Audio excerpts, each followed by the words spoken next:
Hola, bienvenidos a este podcast informativo. Me presento, mi nombre es Estefanía González, soy estudiante de Ingeniería Industrial y el día de hoy pues hablaremos de un tema que se puede decir que es controversial en las empresas, el cual es la ergonomía.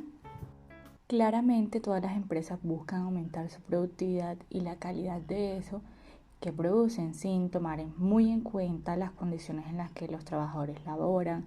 Muchos de estos sufren diariamente múltiples dolores y agotamientos físicos que conllevan a deteriorar su salud y pues le ocasionan a la empresa pérdidas en la productividad y seguidamente la disminución de la calidad. Por lo que lleva a plantearnos qué se podría hacer para que esto no sucediese. Hay una respuesta muy clara sobre la solución a estos problemas y es la aplicación de la ergonomía a los puestos de trabajo. Tradicionalmente la ergonomía tenía que definir ciertos métodos que de una u otra forma se pusieran en práctica para establecer limitaciones en el trabajo, buscar recomendaciones, desarrollar correcciones basadas en los estudios científicos, etc. Pero también se puede encontrar la ergonomía correctiva que choca totalmente con lo que anteriormente dije. Aquí se enfocan en cosechar en beneficio propio y colectivo ciertas ganancias con el mínimo esfuerzo pero con la máxima satisfacción. Y la ergonomía prospectiva que busca aplicar recomendaciones que tienen en cuenta los márgenes de beneficio, diseñando alternativas para evitar la fatiga y el agotamiento. Así pues, se puede seguir hablando cada vez más de las diferentes etapas por las cuales pasó el concepto de la ergonomía y notaremos que con el pasar del tiempo ahí han ido cambiando sus objetivos, pero que se han anexado nuevos conceptos o aspectos que contribuyeron a lo que hoy en día conocemos como ergonomía, que como mencioné sería la mejor solución para evitar que la productividad y la calidad en las empresas disminuya a causa de brindar malas condiciones laborales. La labor de la ergonomía es definir cuáles son esos intervalos y explorar los efectos no deseados que se podrían producir al superar esos límites ya establecidos, pero no solo examina el entorno de trabajo, sino que también se fija en el mismo trabajador. Pero ¿por qué se debe hablar de ergonomía si la tecnología disminuye la necesidad de preocuparse por los fallos que puedan existir? La ergonomía se debe adaptar a las necesidades del trabajador y es cada vez más necesaria y factible. Aún así existan miles de herramientas tecnológicas que faciliten los procesos. La prioridad debe ser siempre el operador y su bienestar en todo momento. Para la época de 1950 esto era totalmente lo contrario. Se colocaron en primer plano las prioridades de la industria militar sin importar el bienestar ni las condiciones laborales. Entre los años 60 y 70 se cambió pues ese chip y pasó de ser la productividad el centro de atención a ser la seguridad de cada una de las personas, obviamente. La ergonomía cuenta con ciertas ciencias o disciplinas afines como lo es la anatomía, fisiología, psicología, y cada una de ellas aborda problemas que son estudiados para brindar soluciones que beneficien las condiciones de salud del trabajador y esto se representa en ventajas.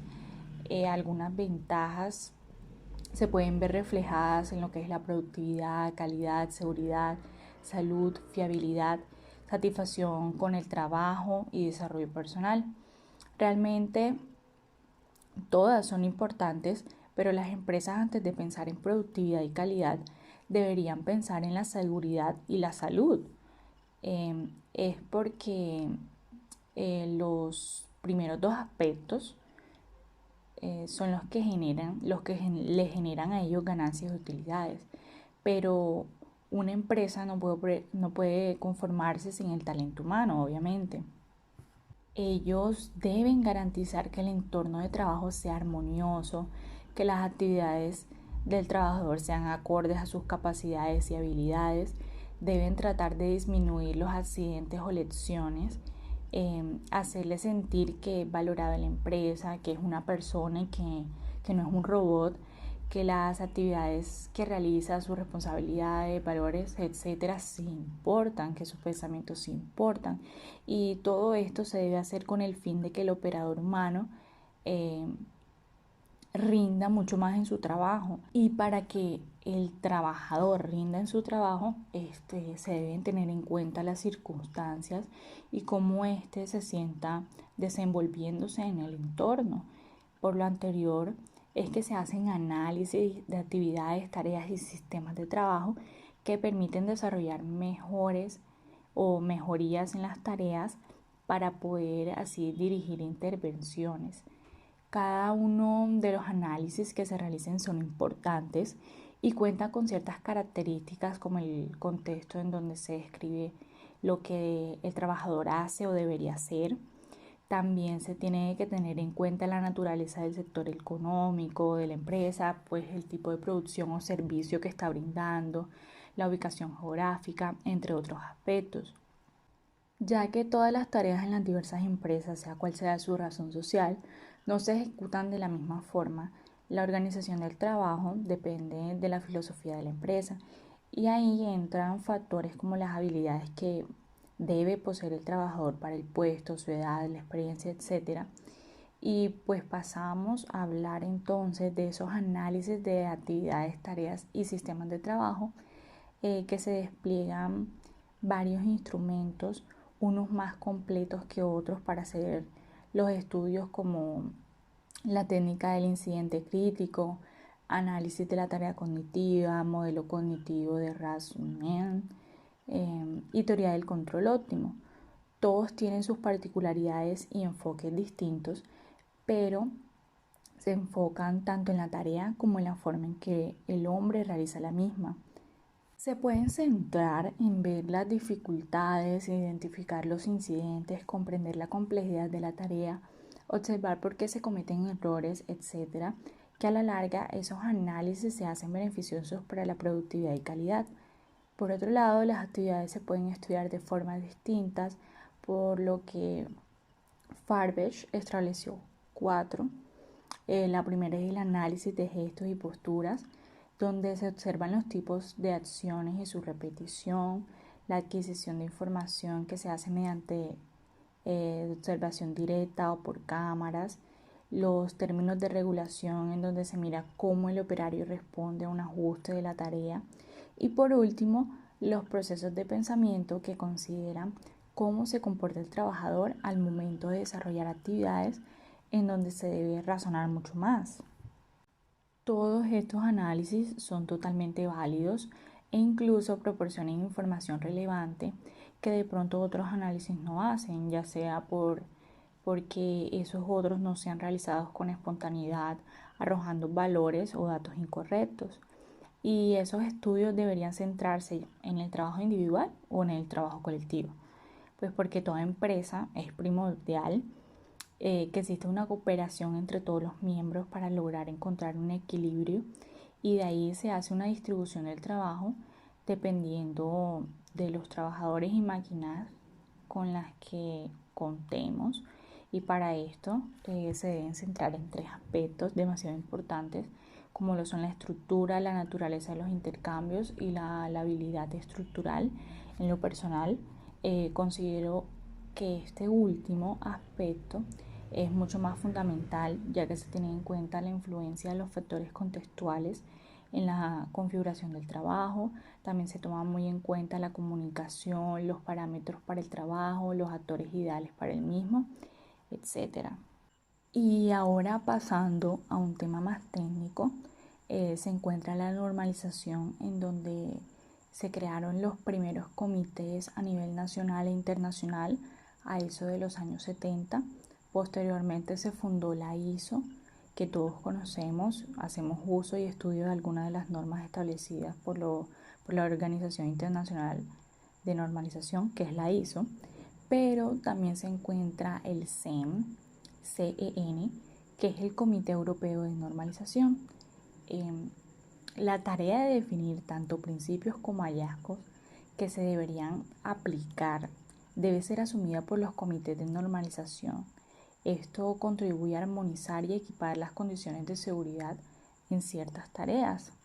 Al principio, esta normalización se veía en un punto de vista protector y preventivo, Se trataba de que las actividades no sobrepasaran las capacidades del trabajador, prevenir lesiones o efectos en la salud, promover el bienestar y desarrollo personal, pero antes la normalización se podía decir que lo veían como un tabú, porque algunos consideraban que aplicando dichas normas de ergonomía limitaría las competencias, la libertad de acción o de negociación, que obviamente ahora nos damos cuenta que realmente eran falsos esos pensamientos.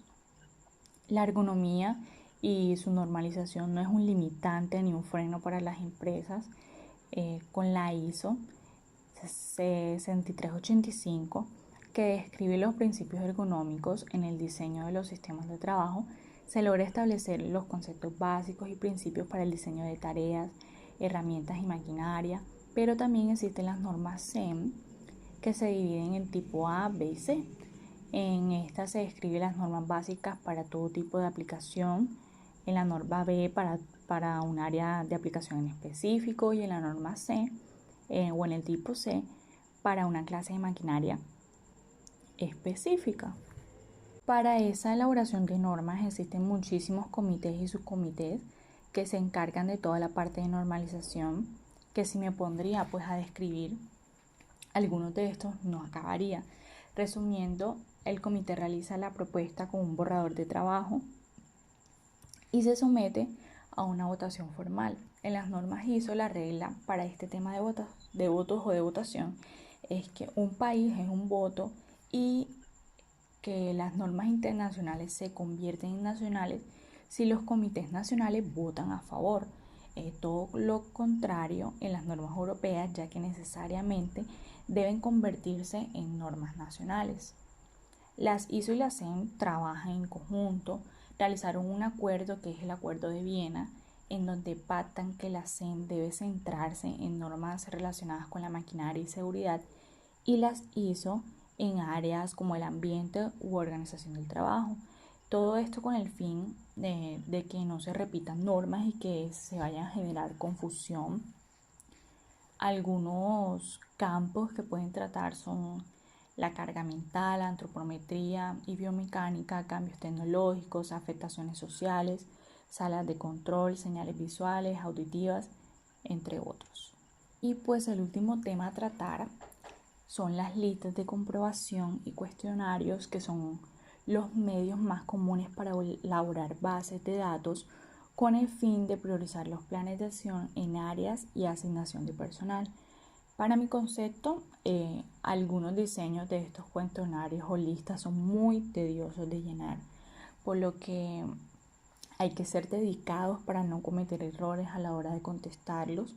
Entre los más comunes podemos encontrar el cuestionario de análisis de posición, que contiene apartados sobre compensación económica como entrada de información, procesos mentales, resultados en términos de trabajo, relaciones personales, situaciones de trabajo, también el contexto de la tarea. Como segundo podemos tener el inventario de los componentes de trabajo, en donde se centra en la descripción de la tarea, herramientas y equipos, exigencias físicas y de comunicación, demandas matemáticas, toma de decisiones, condiciones del trabajo y demás.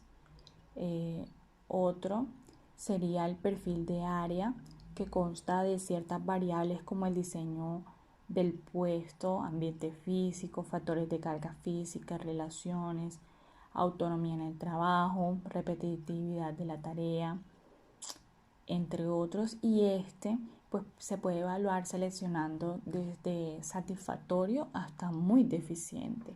Y pues por último, también está el análisis ergonómico del trabajo, AET, que trata sobre los conceptos bases del estrés y tensión. Se divide en la parte A, B y C, los cuales tratan del sistema hombre-trabajo, análisis de la tarea y análisis de las exigencias. Existen muchas otras más, pero las listas pueden tomar dos enfoques orientados tanto a las tareas como al trabajador, y claramente pues tienen sus desventajas, que para mí la que más prevalece es que son muy tediosos de desarrollar. Aparte, algunos presentan fallas en los aspectos a evaluar, no son muy específicos y no tratan más a fondo puntos como la complejidad de la tarea, la atención que se necesita para desarrollar lo estipulado, la carga mental, etc. En conclusión, la ergonomía es importante, pero debemos saber cuál es la forma correcta en la que debemos aplicarla y aplicar todas las normativas y conceptos tratados. Tener muy en cuenta que esto trae ventajas tanto a corto como a largo plazo, que los objetivos de la ergonomía son demasiado claros y siempre están en búsqueda del bienestar del trabajador, garantizando que su entorno de trabajo sea el más adecuado. Toda esta información expuesta anteriormente la pueden encontrar en la Enciclopedia de Salud y Seguridad en el Trabajo, en el capítulo 29 que trata sobre la ergonomía, donde varios autores exponen sus pensamientos acerca de los distintos temas. Y espero que les haya gustado este podcast informativo. Muchas gracias.